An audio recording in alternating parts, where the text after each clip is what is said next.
Now let's go over some players who have flipped in favor of Syracuse in recent years and some players that have, well, decommitted from Syracuse. So let's talk about 2024. Okay? Let's talk about 2024. Four-star wide receiver Emanuel Ross. He's one of the better commits in 2024 class for Syracuse. He's one of the best, if not the best. Well, did you know that Emanuel Ross was originally committed to Stanford in June of 2023? He was committed to Stanford. And then he flipped. He flipped to Syracuse in mid-December and then signed with the Orange about a week later. So that's an example of a four-star player committed to a different school, flipping in favor of Syracuse. And my larger point here is that it's easy to be mad at the situation, obviously, when it works against your team.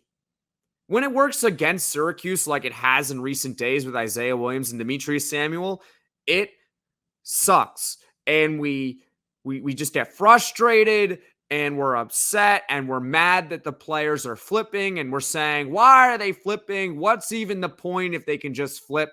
Well, in reality, if we're going to be mad, which I am in this case, that the players are flipping and it sucks, if we're going to be mad at that, then I'm also going to be happy when players decide to flip in favor of Syracuse. And Emanuel Ross is his example of someone who was committed to Stanford for months and then decided to flip at the last moment to Syracuse and sign with the Orange a week later. Like, it happens. For and against you.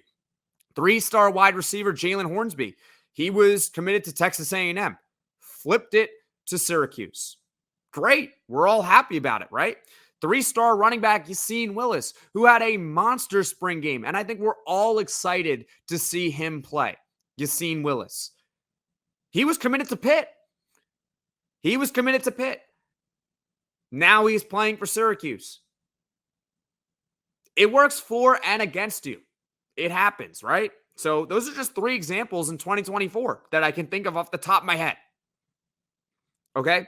2025, we're already seeing it. Khalil Stewart, an offensive lineman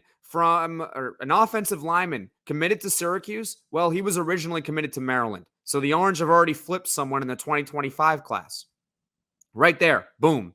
Mike McAllister has also said on Orange Nation, I believe, he said that Syracuse, even though they didn't get four-star linebacker CJ May in 2025, he alluded to the fact that the Orange are still recruiting him. Why do you think that is? Because CJ May, and I'm not saying he's going to flip his recruitment or he's going to flip his commitment, he hasn't signed with Louisville. Right? Nobody can sign until the early signing period, which is in December, I want to say. I think it's in December. I said the date before on the podcast. But the point being is that nobody in the country in 2025 has signed yet. So technically, all the verbal commits are just verbal, and players can flip and choose whatever they want to do at any time until the early signing period, of course. That's why they're still recruiting CJ May, even though he said he wants to go to Louisville. All right? Now, players that have flipped against Syracuse, two of them I've already talked about, right? Izayia Williams, he's flipped twice. He was originally a Louisville commit, then he flipped to Syracuse, and now he's flipping to one of three schools, Miami, Florida, Florida State.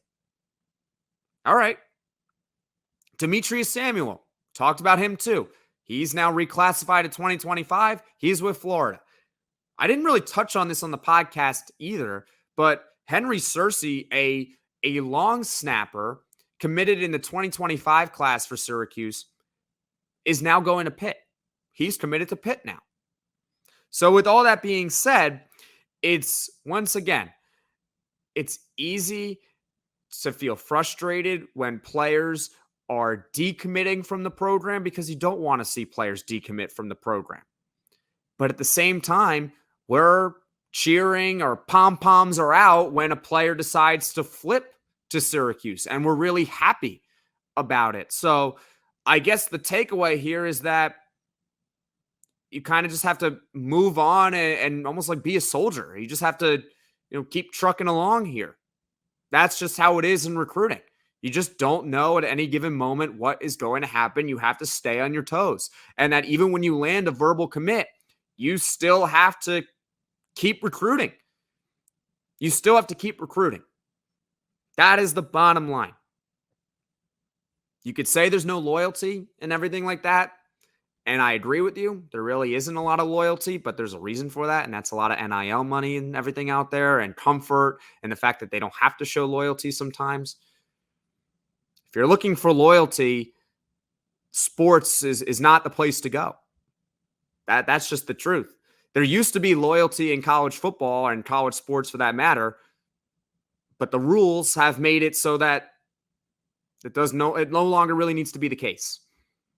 Right? It was forced. It was forced. Now it's the transfer portal, NIL. If you want loyalty, sports are not for you. That's all I'm going to say on that.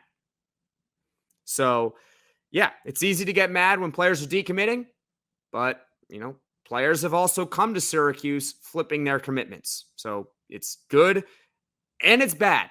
But bottom line is recruiting just keeps you on your toes.